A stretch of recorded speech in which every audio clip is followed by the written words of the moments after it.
Hello and welcome to another edition of Rick and Bubba University, the podcast. Bubba, today we have an incredible story that I think you and I are going to get to, just for the most of it, sit back and listen to this incredible journey. And I know you, having a father who served our country in World War II, sadly, I think too many times we forget what it takes to continue to experience the freedoms that we have. Yeah, freedom, we talk about the cost of freedom. It's freedom, and it's very ironic, is not free. It actually has a cost, and it has to be renewed constantly, and we'll learn a little bit about that today. Well, I want to introduce you to our guest this week, Paige and Josh Wetzel. Paige and Josh, welcome to Rick and Bubba University, the podcast.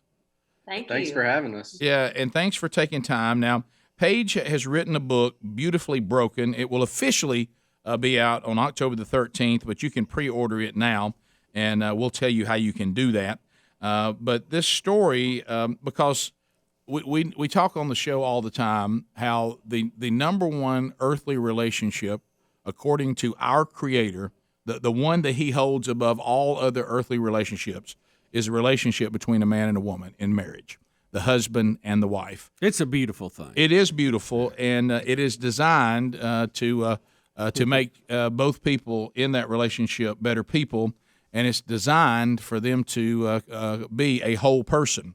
Now, we say that, and everybody's watching this or listening to it going, yeah, we get that, but then when that marriage is put in the hot box, pressure's put on it, and all these things that we say we'll do, on our wedding day, and then you actually have to do them. So, Paige, Josh, whichever one of you want to start. First of all, Josh, let's talk about your story of what happened to you while serving our country in Afghanistan, and then we'll kind of roll from there.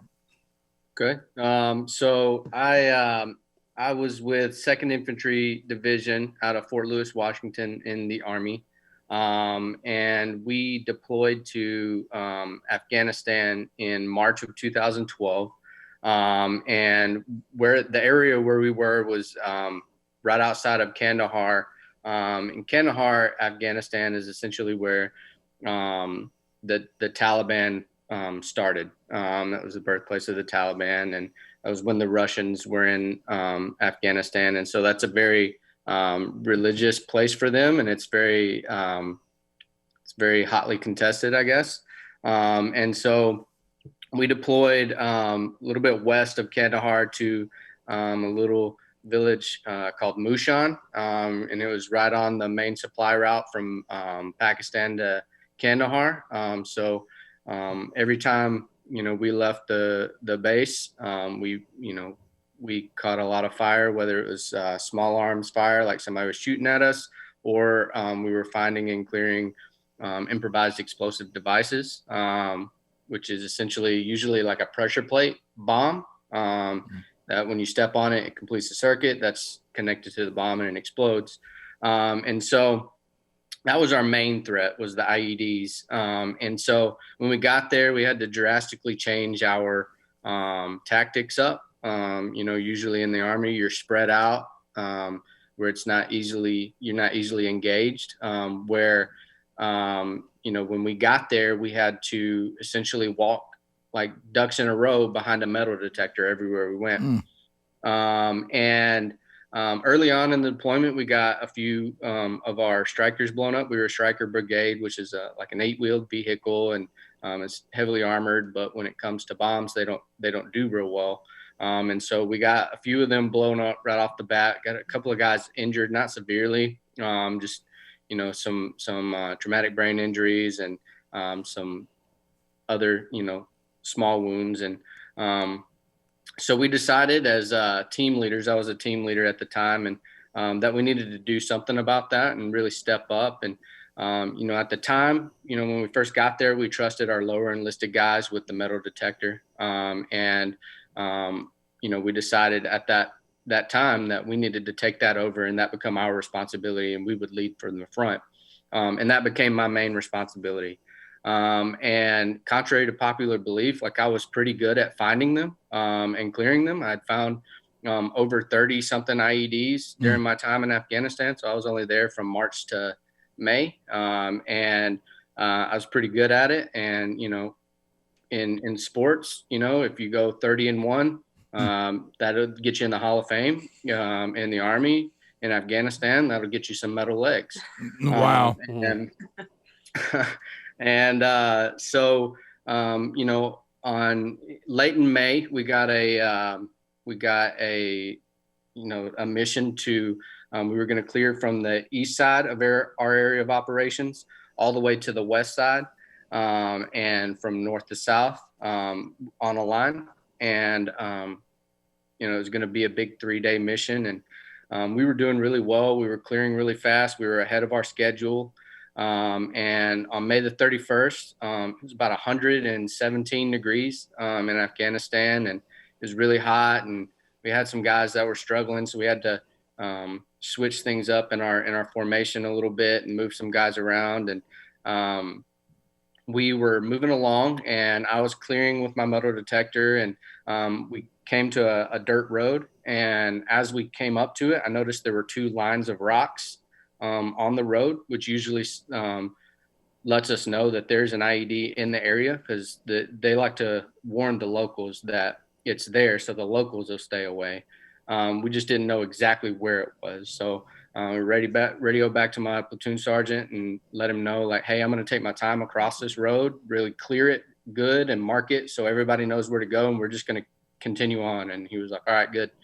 And so we did that, cleared it really good, and walked across the field, and we were headed up to a wall with a low place in it. And we had a lot of success going to those low places in the wall.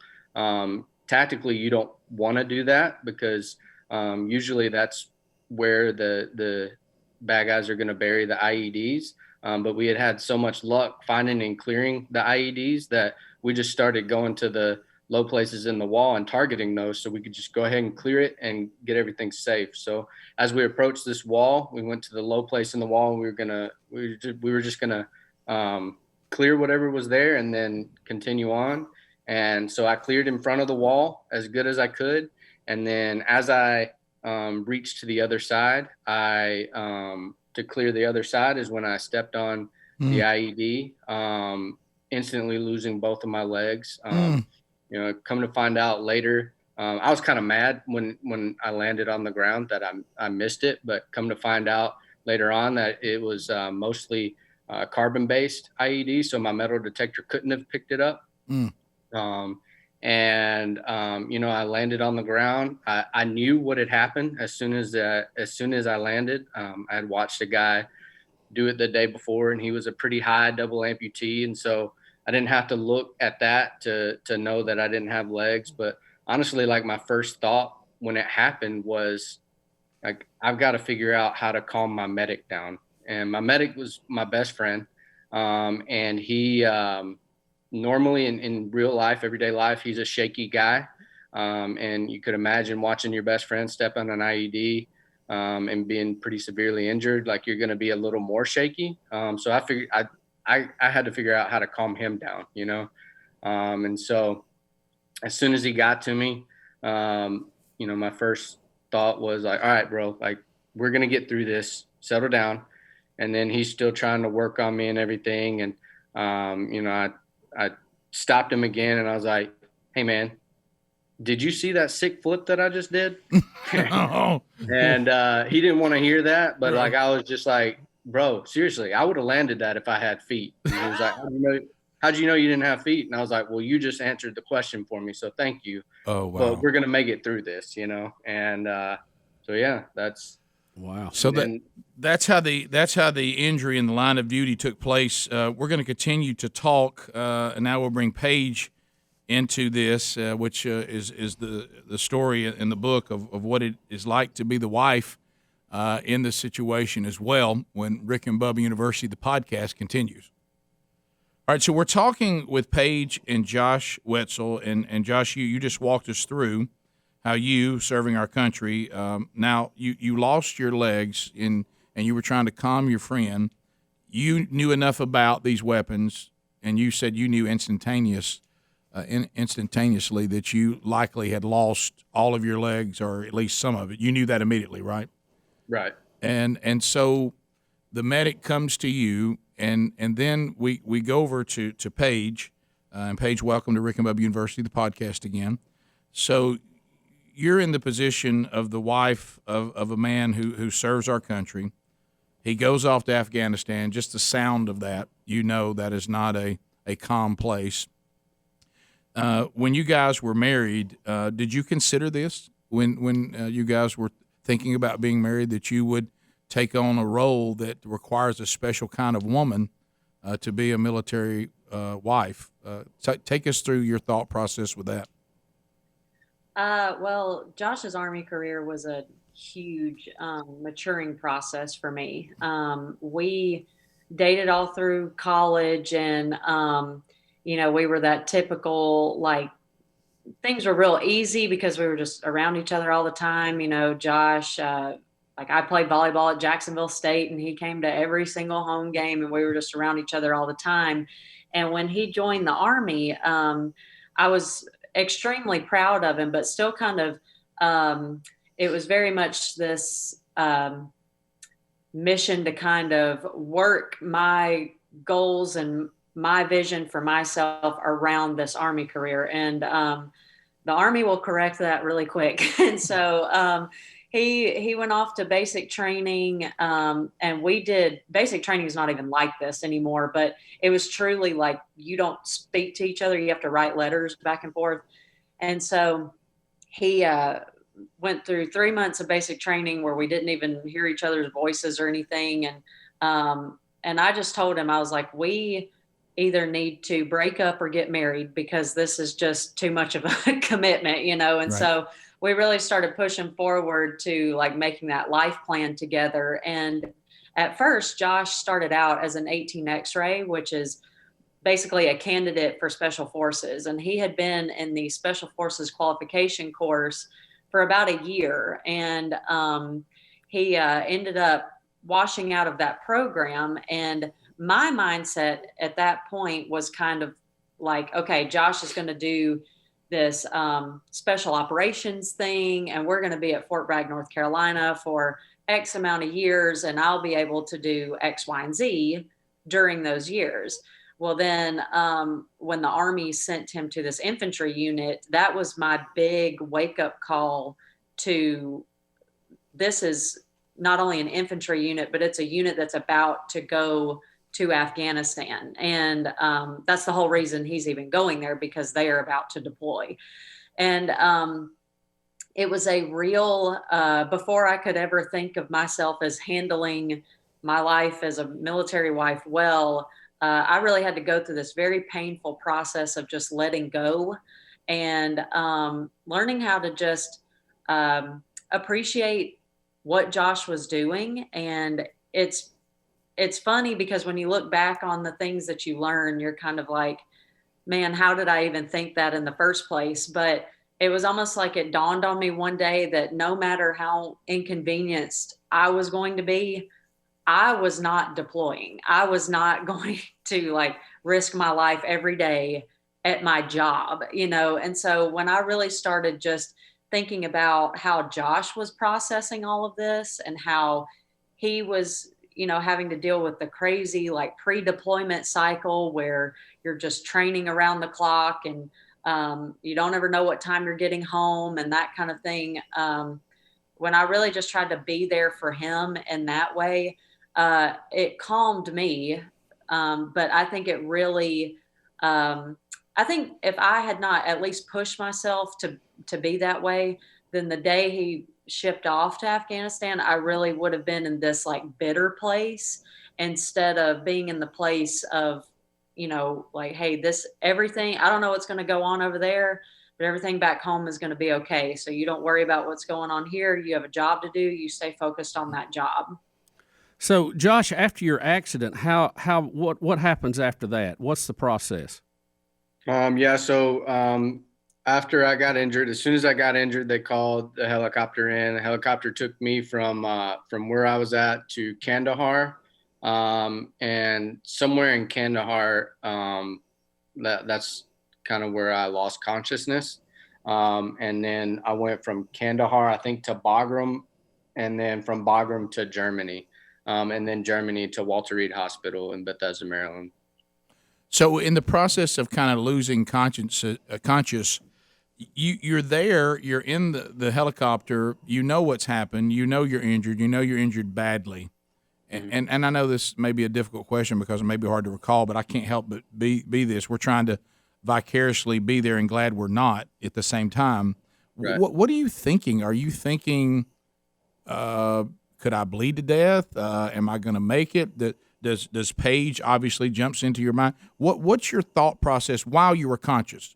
Not obviously you can't do anything about what you don't remember, but what do you remember of what are you thinking in your mind when you know you're hurt bad? Right. Honestly, for me, I think God really blessed me in this way, but I don't have like a healthy fear of anything at all. Like when I was a kid, like if you think of Old Yeller and you look at Alice, like that was my life as a kid, you know? Right, yeah. And then as I got older, like I was a thrill seeker. And so, you know, climbing up on the roof, climbing on everything that I could, jumping off of the roof if I needed to, you know, like I lived life on the edge, you know, and jumping out of planes when I got into the military was right down my alley. And so I never feared dying ever. Like when I was laying there on the ground, like my immediate thoughts went to my medic to calm him down. And then I was thinking like, man, Paige is really going to be mad at me about this. 'Cause I told her like I was going to come back okay and everything, you know, and here I am, done lost my legs, and she's going to be angry. And then, you know, while I was on the helicopter, I had, there was this incident on the ground where they gave me a fentanyl lollipop, and I hate the flavor grape. And they gave me the grape one, and I refused to put it in my mouth and rubbed it in the dirt. And I knew they weren't going to do that. And I couldn't have morphine. So there was no like pain relief at all. And so on the flight back to Kandahar, really honestly, all I could think about was like, all right, this is starting to suck a little bit and not be as fun. But you know, honestly, I never feared dying or anything. Like from that moment, it was all about getting better and getting back to normal life. So when you get back stateside, how long is it before you see Paige, and how does your treatment start, and how, Paige, do you get to visit him? Do you go to D.C.? How does that work? Yeah, that was by far the worst, like 5 days of my life. So I got the phone call about Josh at about 6:30 in the morning Pacific time on May 31st. And it's kind of questionable whether, just with the time difference, because Afghanistan, that was about a 13-hour difference. So I wasn't sure, you know, if his injury was on the 30th, like in the United States or, you know, whatever. But so from the time of injury to the time he was in Washington, D.C. Or Bethesda was 5 days. But what was hard about it was, number one, I was getting phone calls from someone, and this took me like 3 or 4 phone calls to understand this, but I was talking to someone that had no idea like what condition Josh was actually in. This was like someone in like Quantico, Virginia calling me. And so I'm sitting here thinking like, okay, so how do I get in touch with somebody that has actually worked on him or seen him or whatever? And of course they didn't have that information, and they were just kind of giving me things 2 or 3 hours at a time as they got updates. And so, so with Josh's mother being a nurse, she was like, okay, I want you to ask his doctors these questions. And it was a list of just 10 questions of how intubated he was he responding when you talked to him, things like that. And so if it hadn't been for her, I really wouldn't have known a whole lot about how he was doing. But then when he got to Germany, the whole issue was getting him across the ocean with to keep him stable, you know. And the problem was he had inhaled so much debris from the explosion that he literally, the doctor that I talked to said that he didn't have the lung capacity to like blow out a birthday candle. And so obviously you get 30,000 feet and that could really mean big trouble for someone. And so this is the point where Kathy, his mother, ended up going to Germany. I didn't have a passport at the time, but she did. And she ended up going to Germany. And I was kind of disappointed about that, obviously. But because she is a nurse and because she's done 100 breathing treatments on 100 patients in her career, she really buckled down with Josh I mean, it was probably 14 hours probably. It was awful. But here comes Mama. Yeah. She made him do those breathing treatments and just get all that debris out of his lungs. And I just couldn't imagine that. Like, that's your child, but she was able to just switch to like, this is my patient. I've got to help this patient, because the consequence was if we didn't get Josh on the flight the next evening, then it would be another week before he could come back to the US. And so she got that done for our whole family. And so when she got his name on that flight manifest, that's when I flew myself to DC to meet up with him. We'll come back and talk more about that moment when you guys finally are together, when Rick and Bubba University, the podcast, continues. Gabby Insurance, Bubba, isn't it fun getting all the emails of people saying, I found out I really was paying too much for automobile and homeowners? You never know. And they seem surprised. But it's one of these things you just want to get off your plate. But now, to make it easy, but I don't like paying more for something than I need to. No. So what we do, if you'll go right now to Gabby.com/RickBubba, Gabby.com, that's GABI./RickBubba, here's what happens. You enter some of your insurance information, and we've done it. It only takes a few minutes. And before you know it, and this is no charge to you, doesn't cost you anything, and they won't sell your information, you get 40 of the top insurance providers, Progressive, Nationwide, Travelers, Farmers, they all come up, and they say, here's what we would charge you for the exact same coverage that you already have.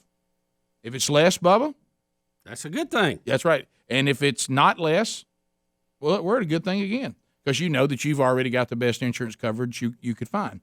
So there's no need to overpay. People saving an average of $825 a year, and you can't find savings like they did for everybody out there. And if they don't, then you just stay where you are. But boy, I'm gonna tell you, there's people that are even giving more than that. We've had some people say that they're saving thousands of dollars.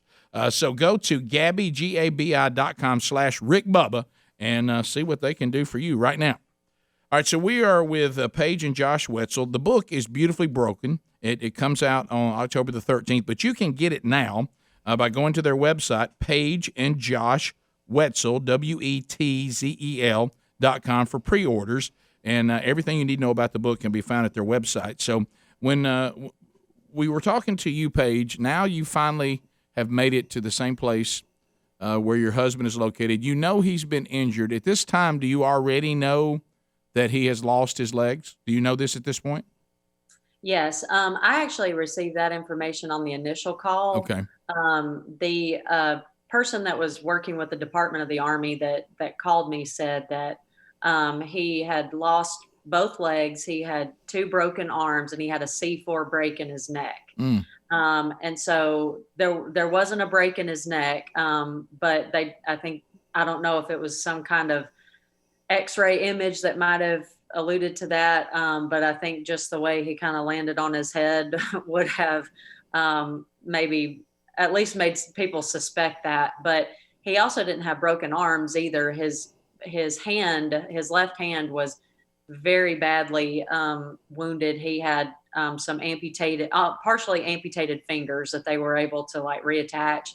And then his right arm was, he had a huge spot that ended up needing a skin graft later, where it just kind of took a bunch of muscle and tissue out of that part. But it was hard to kind of get an accurate reading with all of that going on, I think. But yeah, I knew that initially. So when you get there he is. Josh, either one of you can talk about. What's that first meeting like? Let's talk about that first meeting. Take us there. Yeah, so I was awake when she got there, and I'd probably been there for maybe 10 minutes. I don't know. I was on a lot of drugs, but as long as it wasn't grape flavored. Yeah. Hey, by the way, when you're laying there with no legs, come off the grape thing. I mean, to just get some relief. Just for a minute. Yeah, yeah. Honestly, like I was trying to prove a point to my medic, and I feel like I accomplished that. Like he told me when I rubbed it in the dirt, like I was going to regret it. And he still doesn't know that I regretted it. So I don't tell him.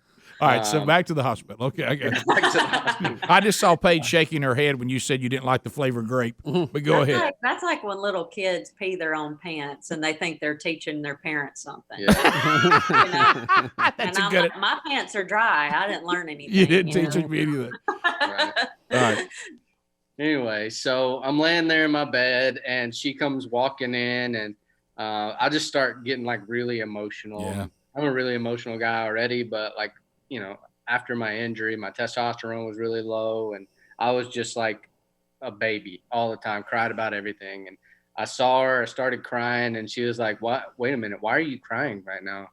And I was just like, you know, I went to Afghanistan, and I lost my legs. And, you know, Paige being the awesome person that she is, you know, really kind of got things going on the right track for this recovery. And when she said, you know, honestly, like we know where they're at. We're just not going to go back and get them. So I started laughing at that point, and we hugged, and yeah, it was kind of cool. Paige, did you sense, you know, this is here's marriage, that this is the things you say that you're committed to? Obviously, by what you were saying, were you prayed up and you said, I've got a job to do? Did you feel like you were starting your job? It's time for me to help my husband get to the other side of this? Yeah, you know, the C4 break in his neck was something that really scared me because that's paralysis for the most part. And I just thought, like, he's never going to walk again anyway, you know? So I really had to carry that for about 3 days, waiting on him to get to Walter Reed.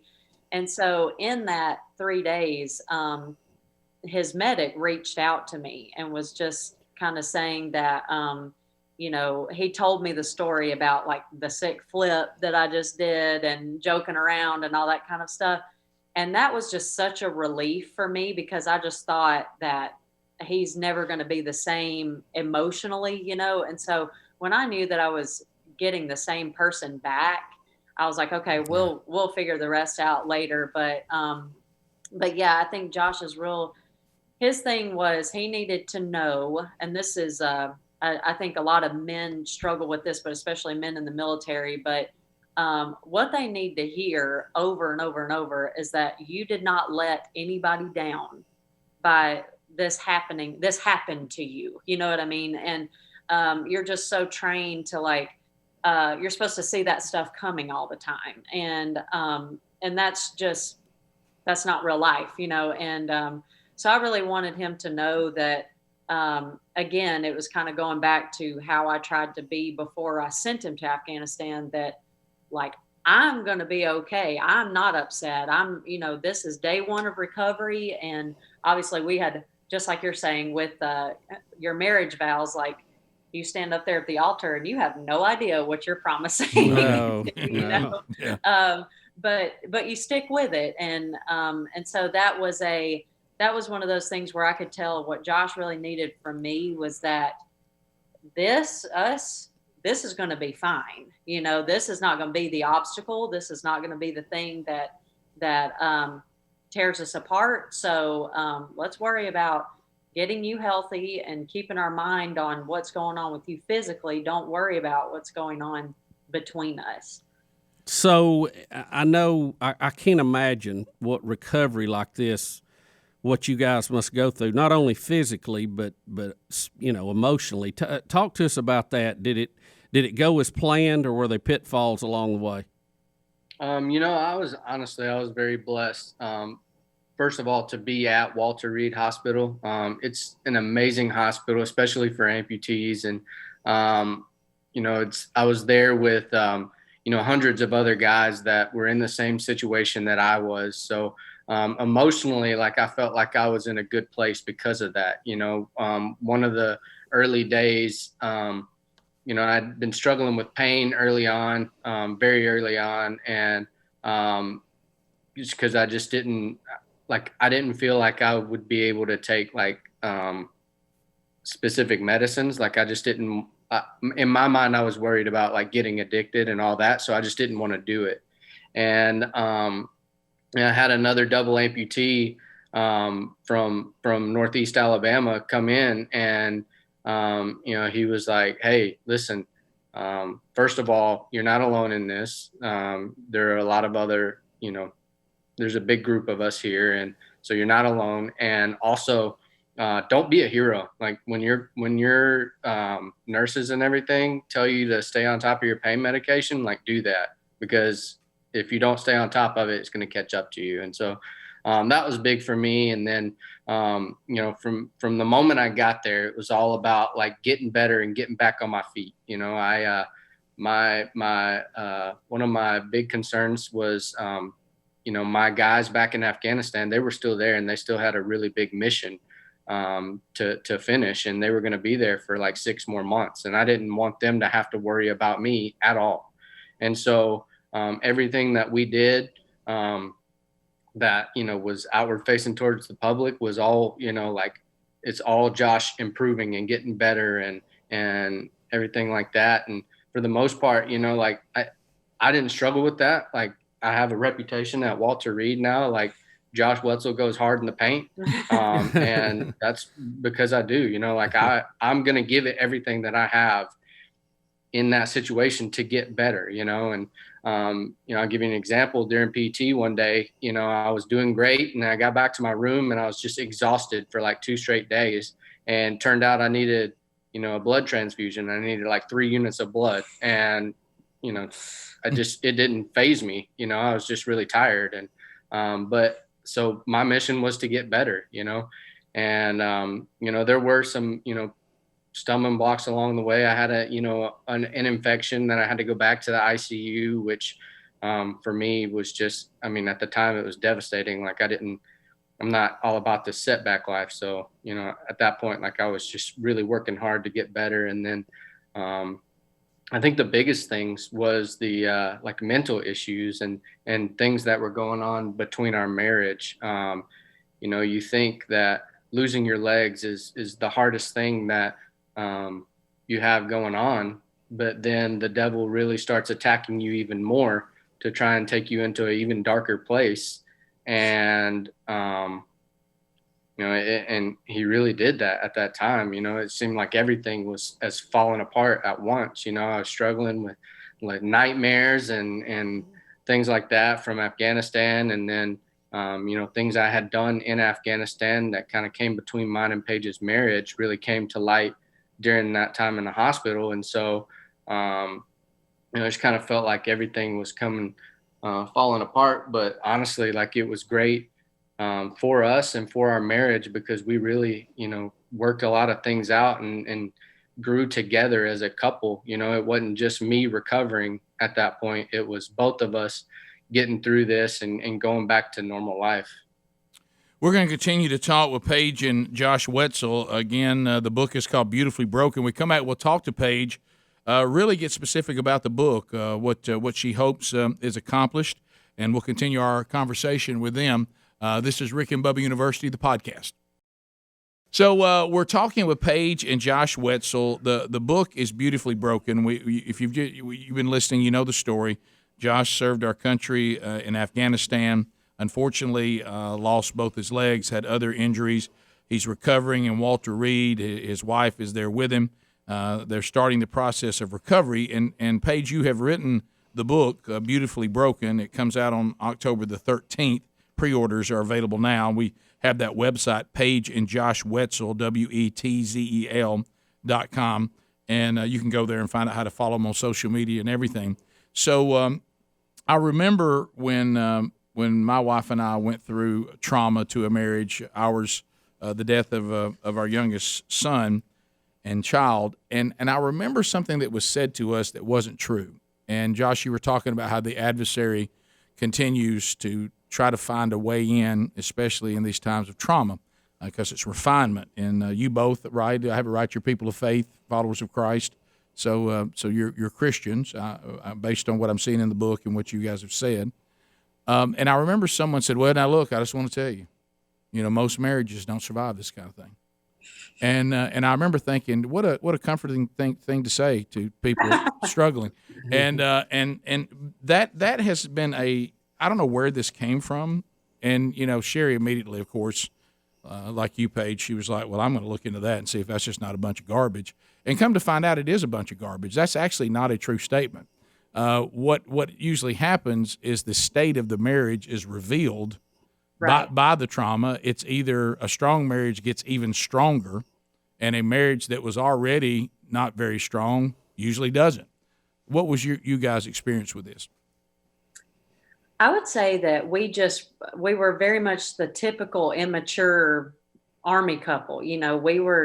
We truly, I mean, we had known each other for a long time. We had dated for about 4 years, but, what was tough about it is when you're in the military, even if you do have a super healthy marriage and a very candid marriage, the military spouse always has lived this like double life. There are just things they cannot tell you for their security and your security. And then there are things that, I fully believe there are things that happened in Afghanistan that Josh was part of that I'll never know about. And that's okay, but I think what really was revealed in us was just kind of this, the physical aspect of things had a way of kind of slowly slowing things down. Like it had the ability to kind of ruin the day or ruin the weekend or whatever. But the personal and emotional stuff, it was like slamming on the brakes, and it was almost, it just really showed the importance of how you really have to tackle that stuff before it tackles you. Yeah. And so we found ourselves kind of, we're trying to meet these expectations with Josh's physical therapy. And obviously he's still going to surgeries 3 days a week and that kind of thing. And then whenever Josh is sobered enough off of his medicine and come off of anesthesia, and whenever he can keep his eyes open, we have to talk about these super tough issues, whether it was things that I was noticing about his behavior, like, hey, I think you're having some issues with this. Like, you're waking me up at night screaming in my face. Mm-hmm. That is something we need to address, or just things where we had, just the difficulty of going from, we've been in 2 different continents to now we are in a hospital room, a 10 foot by 10 foot room, 24 hours a day. And so you really, you learn a lot, but just like you, we received that information of that, it's almost like people are trying to be like, it's okay if you can't do this. No, you're right. Yeah.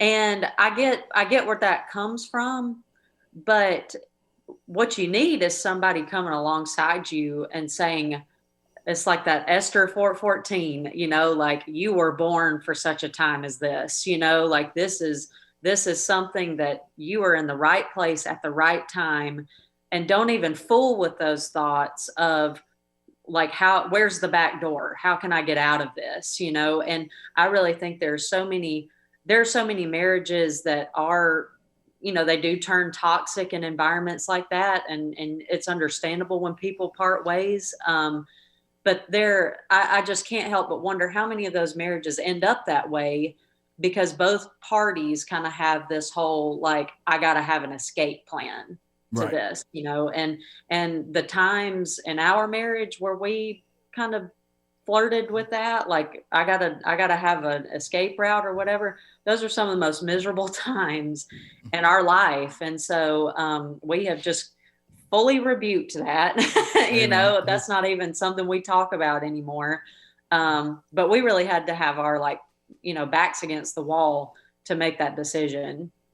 So Josh, how are you doing now? Where are we at now on recovery?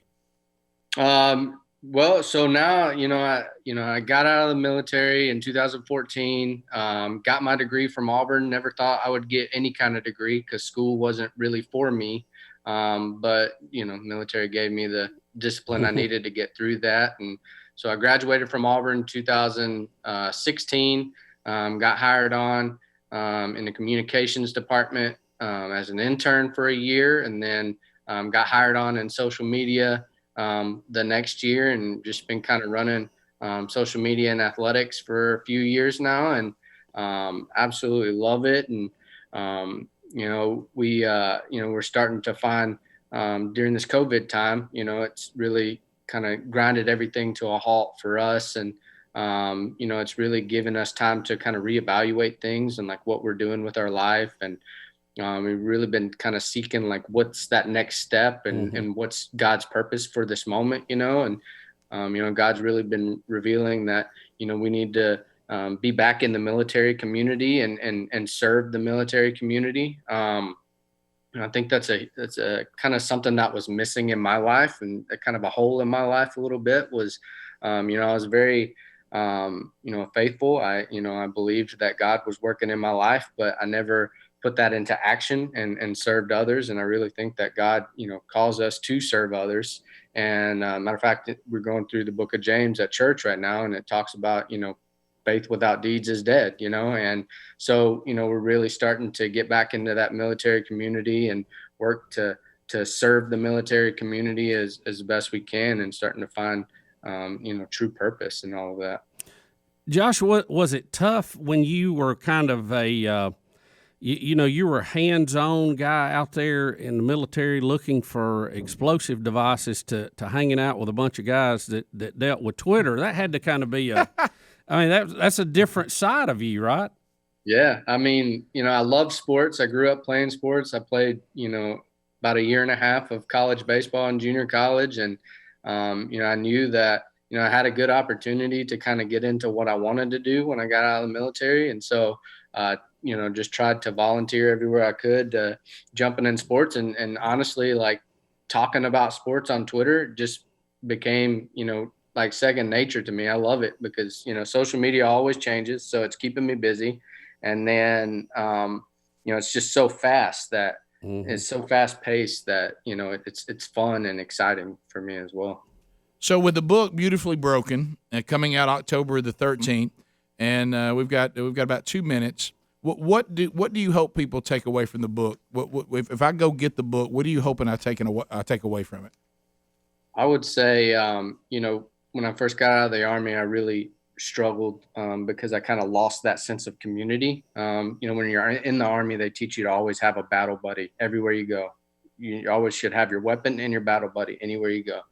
And that's just to have somebody to pick you up when you fall, or somebody to have your back when things get bad. And I lost that when I got out of the military and really got in a dark place. And, thank God for my wife, because, she tricked me into getting into small groups. And, I really found that community again. And it's just been huge for my life to find that community and other men that are struggling through the same things that I'm struggling with. So communities, a really big thing. And then, I would say, find, right off the bat in the book of James, it talks about, find joy in times through many trials or whatever. And I think that's a huge part of this, honestly, because in the moment it's hard to see that, right? But, when you get through that, I would really encourage people to like look back on that moment and see like what God was doing in that moment and where it's taking you next, Well, we're excited about the book coming out. I love the title, Beautifully Broken, and it's true. It's not a fun process, but if we learn what God is trying to teach us through suffering and brokenness, it can turn out to be quite beautiful. So, thanks to both of you, Paige and Josh Wetzel, for being with us. Again, if you want to get the book, you can pre-order now by going to paigeandjoshwetzel.com. It'll be available where books are sold, and they'll start shipping those to you on October the 13th. So thank you guys so much for being with us today, and thanks to all of you for watching and or listening to this edition of Rick and Bubba University, the podcast.